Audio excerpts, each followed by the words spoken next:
ना भूलें। और इसी के साथ आज हम चलते हैं अब आज के क्वेश्चन पर। और आज का जो क्वेश्चन है वो हमें क्या दिया गया है, एक प्रॉब्लम स्टेटमेंट है। Given an array, find the second smallest and second largest element in an array.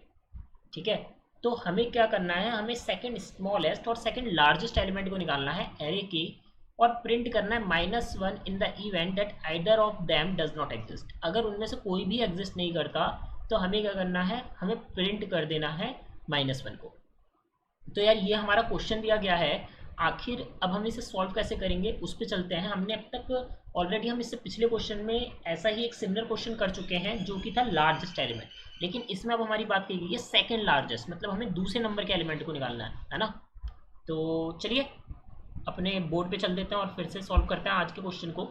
तो यार लग रहा होगा कि यार क्वेश्चन तो सर इजी है, क्वेश्चन में है क्या, बिल्कुल यार क्वेश्चन तो इजी ही है। ठीक है, एक तरीके से ज़्यादा हार्ड तो इसमें कुछ नहीं है ना। अगर हम सिंपल पहले क्वेश्चन को समझें तो जैसे मैं एरे ले लेता हूँ, उसके लिए 2 ले लिया, 4 ले लिया, 7 ले लिया,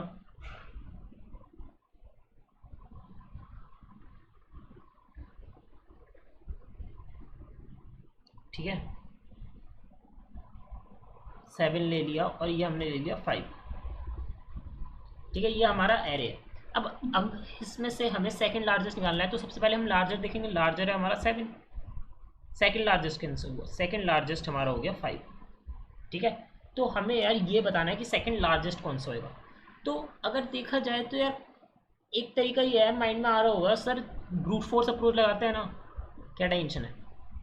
तो यार ब्रूट फोर्स अप्रोच बेसिकली क्या होता है, हमारी सिंपल लॉजिक बिल्डिंग के लिए होता है। जैसे अगर आप कोई भी इंटरव्यू में हो यार, अगर आप डायरेक्ट ऑप्टिमल अप्रोच पे चले जाओगे तो यार वो सही वे नहीं है किसी भी इंटरव्यू को टैकल करने का, क्योंकि इंटरव्यूअर चाहता है कि आप यार धीरे धीरे प्रॉब्लम स्टेटमेंट को समझ के करें। इंटरव्यू को ये नहीं लगना चाहिए कि यार आपको तो ऑलरेडी आपने तो ये वही कर रखी है तो इसलिए आप डायरेक्ट ऑप्टिमल पे चले गए, नहीं यार। तो इसलिए सबसे पहले ब्रूट फोर्स पे अगर आपको कोई प्रॉब्लम आती भी है ना, तो भी पहले ब्रूट फोर्स से सॉल्व करके दिखाना है जब भी आप किसी इंटरव्यू में हो, है ना। एक छोटी सी ट्रिक है, ये मान लो टिप्स भी आपके भैया धीरे धीरे साथ में दे रहे हैं, है ना।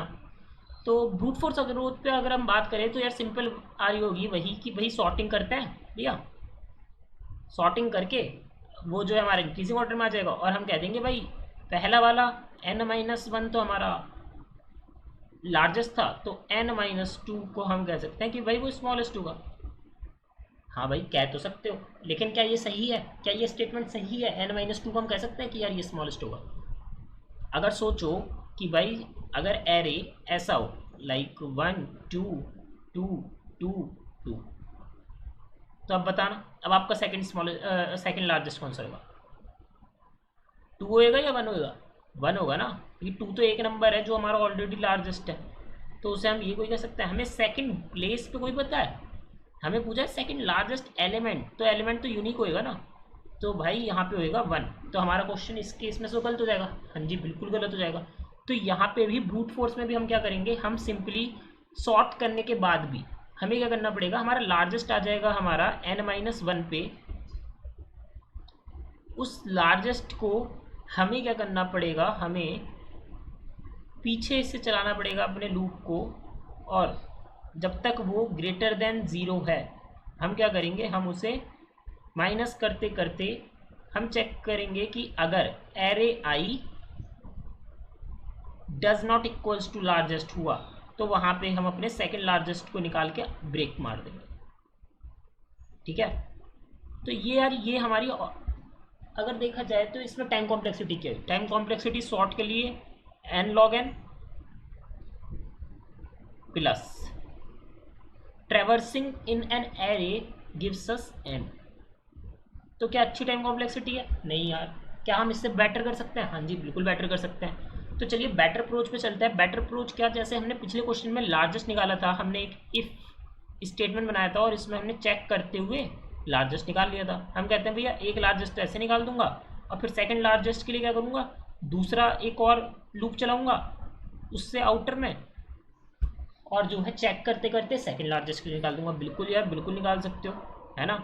लेकिन यार अगर उसमें भी हम देखें तो हमारे लूप कितनी बार रन करेंगे, 2 बार, तो O ऑफ n तो टाइम कॉम्प्लेक्सिटी हो जाएगी O ऑफ 2n। क्या हम इससे क्या थोड़ी और बेटर कर सकते हैं? हाँ जी कर सकते हैं। मैं ये नहीं कहता कि यार ये बुरी अप्रोच है, नहीं यार, लेकिन क्या इससे अच्छी कर सकते हैं? हाँ जी बिल्कुल कर सकते हैं। तो यार अब मैं चलता हूँ बिल्कुल ही ऑप्टिमल अप्रोच पे। तो अगर मैं ऑप्टिमल अप्रोच की बात करूँ तो हम क्या कर सकते हैं, हम सिंपली हमने वही एक वेरिएबल माना, हमने क्या भाई इसमें तो स्टोर कर दिया हमने 0, और एक मैंने एक और वेरिएबल मान लिया जिसको मैंने मान लिया सेकंड वेरिएबल, और उसके लिए मैंने इंट मिल ले लिया। ठीक है, सेकंड लार्जेस्ट निकालना है तो मिनिमम से उसे वो करो हमेशा। ठीक है, तो अब मैंने क्या करा, अब मैंने सिंपली क्या करा, एक लूप चलाया,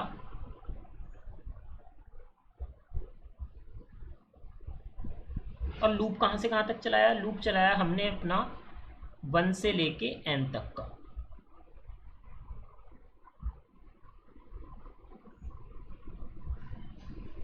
ठीक है, 1 से लेके n तक का लूप चलाया, और 1 से लेके n तक के लूप चलाने में मैंने क्या करा, मैंने चेक करा कि अगर कहीं पे a ऑफ i लार्जर आ जाता है तो हम क्या कर सकते हैं, हम कह सकते हैं भाई अगर a ऑफ i लार्जर है तो हमारा लार्जर तो अपडेट होगा।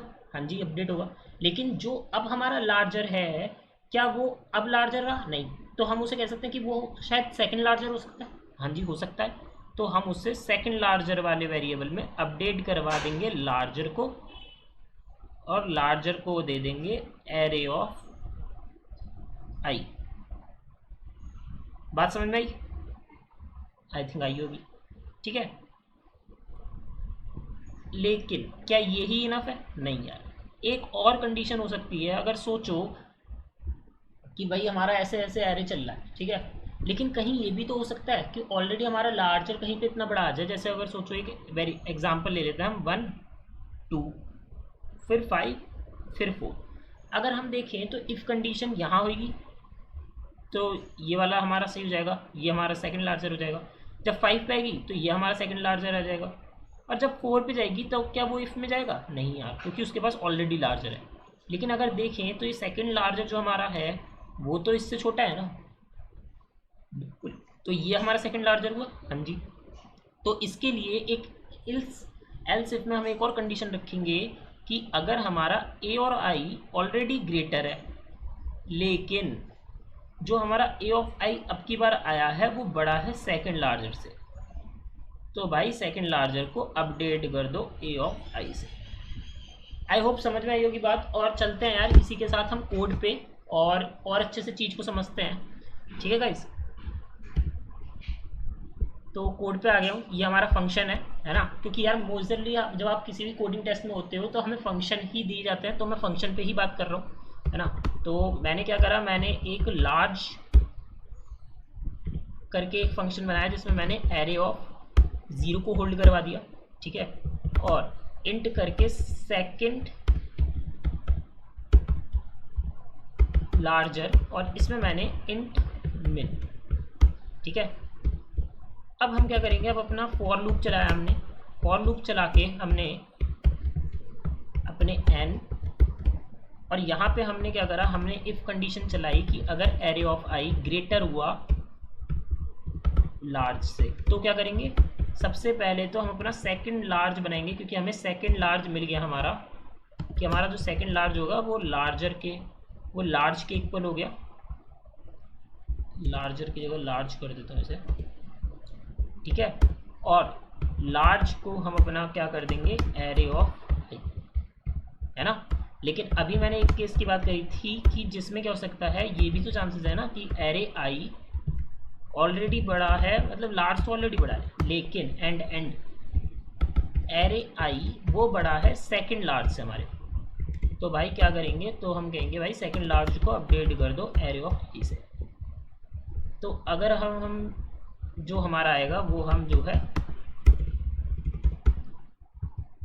वो अब हम जो है रिटर्न कर देंगे एज अवर सेकंड लार्ज। ठीक है, हाँ जी, तो चलाते हैं इसे।